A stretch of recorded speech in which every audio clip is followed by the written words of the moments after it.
actually, hold on a second. I just need to check this back. Oh, my mom is so cute. Okay, so anyway, so I'm going to talk to you about text messaging and what that's done to our culture. I'm going to go over the history of texting briefly, the technology behind texting, as well as the social impact of texting. Now, the history of text messaging is pretty simple. In 1985, a group called the Global System for Mobile Communications got together in Germany, actually, and they started exploring with cell phones and realized that cell phones, they have a main line of communication, which is what we use to talk to each other, and then cell phones also have a secondary line of communication. And so basically, they discovered the smaller lane could be used to send small messages. And so that was invented in 1985, but texting really took off around the turn of the century when United States cell phone networks discovered a way to price texting so people could start using texting on their cell phone plans. And by 2009, the CTIA reported this week that Americans send 4.1 billion texts a day, which is a lot of communication going on. So the technology of texting, which I explained a little bit, was discovered by GSM, and Friedhelm Hillenbrand was kind of the head of that, the global communications system. And he really discovered this small lane for communication. And at first they could send about 128 characters in a message, but then the more they played with it, the more they could send. And so they decided they needed to set one standard for the length of these messages. The reason they settled 160 characters is because Friedhelm did some experimenting. He got out his typewriter and he typed a bunch of standard messages, and all of them were around 160 characters. And then he looked at a bunch of old postcards, and those messages were all about 150 characters. So they decided 150 should be just fine. And then with the increase in cell phone technology, texting has really taken off.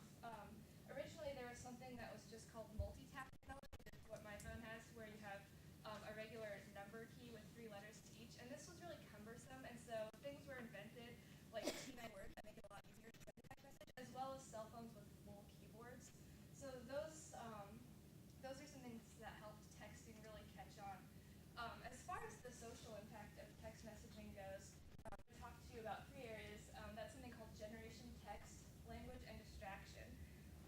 One of the researchers that I read on texting said that the phenomenon of text messaging is intriguing because it is a technology affording both meaning creation and task functioning.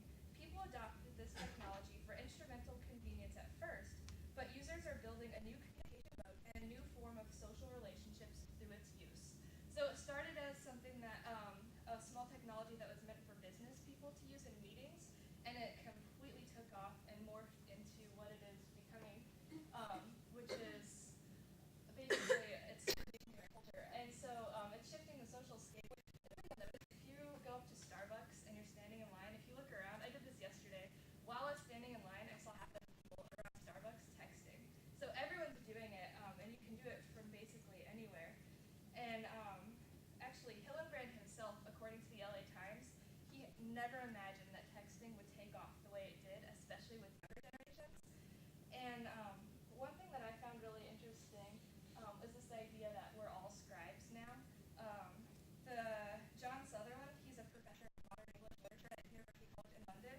He said in the Guardian magazine, in the 13th century, probably less than 1/10 of 1% of Europeans worked in scriptoria, which were writing shops.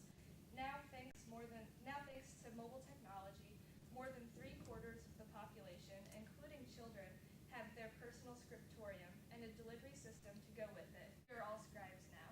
So it's pretty crazy to think that since the 13th century to now, how communication has changed, and how with text messaging, we're constantly communicating with each other, even if we're not physically with the person we're communicating with. Another big social impact that texting has had is on the language.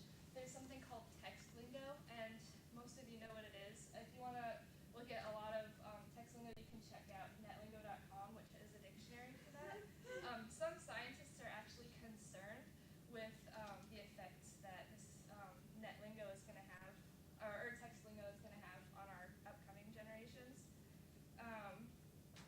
And another problem with texting is actually the distraction that it causes. Things like texting while driving are a problem, and especially like if you're having a conversation with somebody face to face, they have absolutely no qualms with just opening their cell phone and then texting someone who's not with them physically, and they'll have like multiple conversations like that, and so it's kind of a distraction in our culture. So I just want to play this video for you guys to demonstrate that.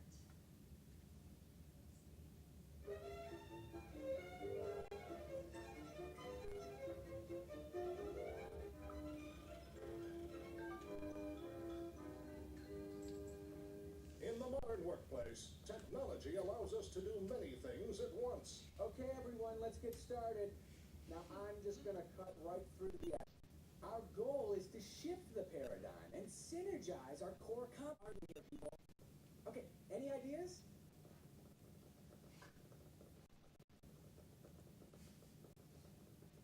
What?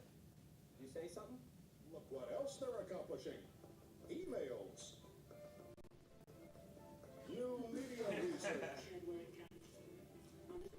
And how to deal with front-side board slides.